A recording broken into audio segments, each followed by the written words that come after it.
Here's what most players don't know: emotions aren't good or bad, they're all just energy. Okay, it's about learning how to use them, as they all have the ability to either elevate or sabotage your game. Okay, and the thing is that there's so many players who struggle with attaching to positive emotions and resisting the negative emotions. And the thing is that, again, yes, I use the negative and positive just for the sake of you understanding me, but there are no bad and good emotions in the game. Okay, they're all just energy, and if you know how to channel them, then you're able to drastically increase your ability to perform and play well. Okay, and the greats knew this, so Kobe Bryant, I will always use him as an example because he was a true master of this. He said, I am just that center, right? So what I mean by that, often he would get emotional, or not that he would get emotional, but there would be emotions running in the back, meaning there would be excitement or frustration or anger or happiness, joy, whatever the case may be. He said, I just want to be that center. Okay, and what he means by that is neither get too high or get too low, right? So you don't want to get super excited, like crazy high, and you don't want to get like super angry, super frustrated, super whatever the emotions come up, right? So whatever the emotions come up, you just want to be that center. And the thing is that emotions are to be experienced. Okay, our emotions are to be felt. That's how you transcend them, right? As soon as you start thinking about it, then they will just trap you in. Emotions are there to be experienced, and no matter how good or bad they feel, they're just energy. Okay, and as long as you just experience it and feel them, then that also gives you the ability to transcend them. Okay, and I want to bring some examples of the NBA players who, are complete opposites. And if you look at today's game, they're all great players. I don't want to take anything from them, and most of them Hall of Famers, right? But they have a completely different playing style. Some are very calm and poised, and just like this silent assassin mode, while others are just like all this rage and anger and just like blurring everything out, and always making mistakes in a way, and actually this causes them to make mistakes, and often they will get a lot of technicals, and they will be in this like emotional roller coaster and just get like often they would even get ejected, right? So the players that I want to compare, and again, like they're all great players, don't want to take anything away from them, would be, for example, Kawhi, right? Dame, right? Dame Time, we all know that he's a cold-blooded killer, right? And Tim, right? Tim Duncan, right? So Kawhi Leonard, Damian Lillard, and Tim Duncan, if you look at their playing style, they just get the job done, right? They're just there getting buckets, getting stops. I mean, they're three of the one of the best basketball players of all time, in their positions, and it's crazy too when you really look at them. Like, there's all these stories as well of players talking about them. They're just like calm, poised, and they get the job done. And if we look at the opposite side, okay, we have these three guys that, again, I don't want to take anything away from them. They're great players, all Hall of Famers, okay, really, really amazing to watch, great skill level as well, right? But they often get in trouble for their heated nature, okay? And these are, of course, Draymond Green, I'm sure you expected that one, Russell Westbrook, and for the old heads out there, KG, right? Kevin Garnett. Those three guys, okay, especially Draymond and KG, they would often, get in fights. Like, they're very emotionally expressive, right? They show all these emotions, they play very heated at times, angry, frustrated, or even if there was excitement and joy, like they would make sure to show it, okay? And again, they are great to watch, but at the same time, all this like emotional reactivity is a roller coaster. So, they would often get technicals, they would often, kind of threw themselves out of the game just because they were so consumed by these emotions.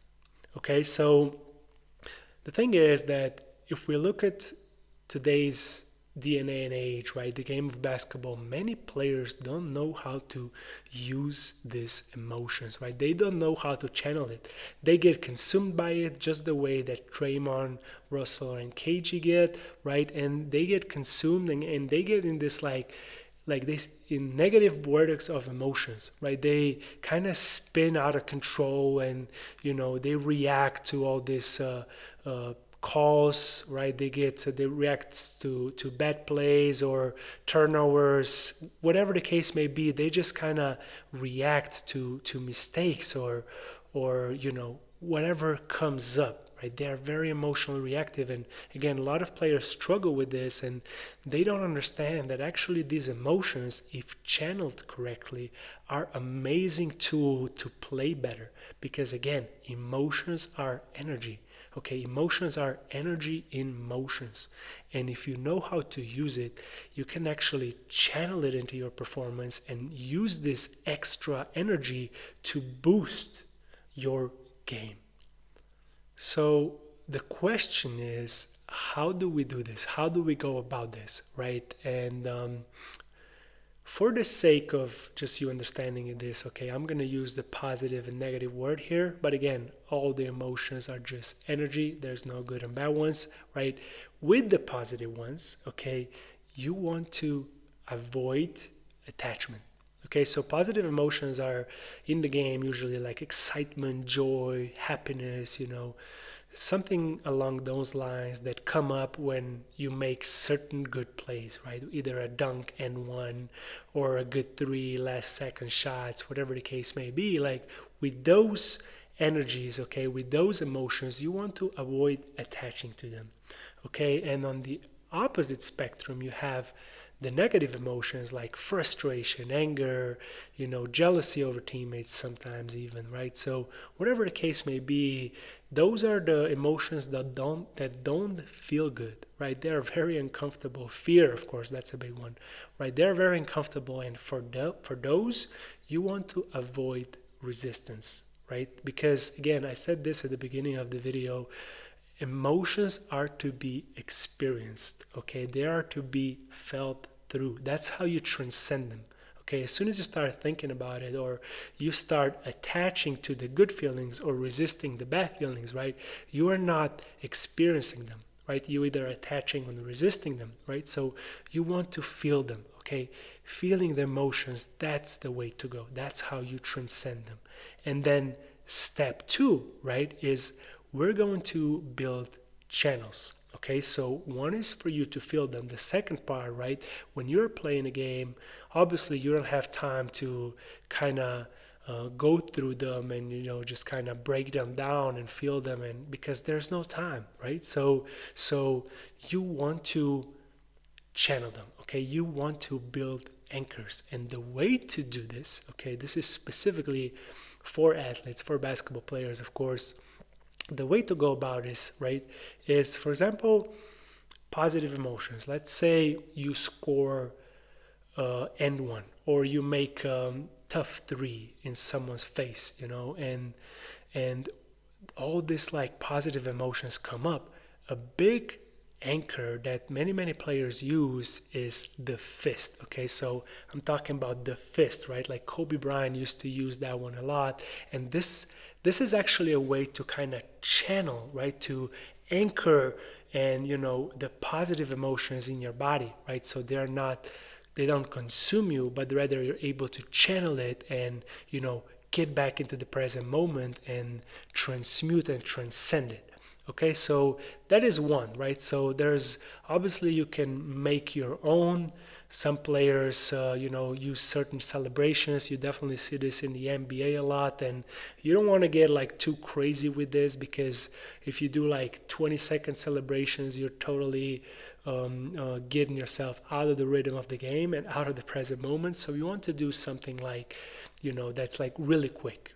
I, for example, had I would do like when I scored a three, I would go like this, or like, for example, if of course, the Mello, right? He would go like three to the dome, right? So this type of celebrations are kind of a channel, an anchor, and many times players might be even unaware that they're doing it, but this is actually the way to anchor and channel these positive emotions, right? Then on the other side, okay, you have the negative emotions, right? For example, let's say you make a stupid turnover.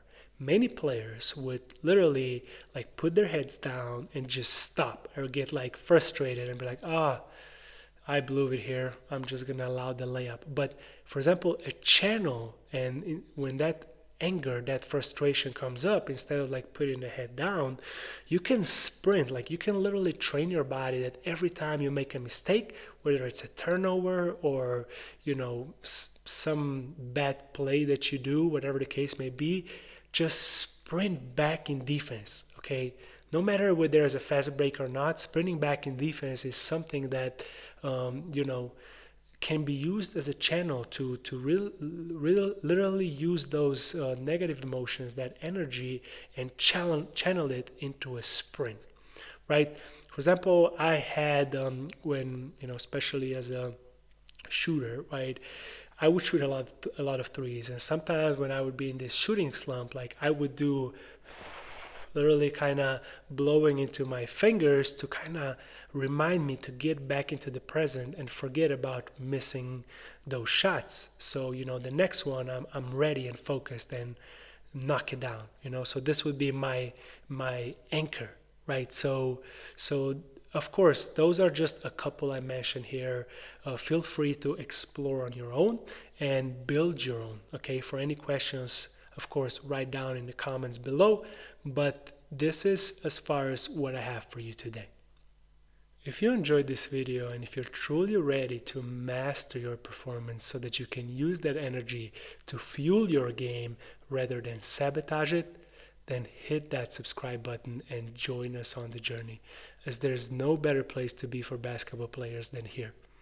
Keep up the good work, and I'll see you in the next one.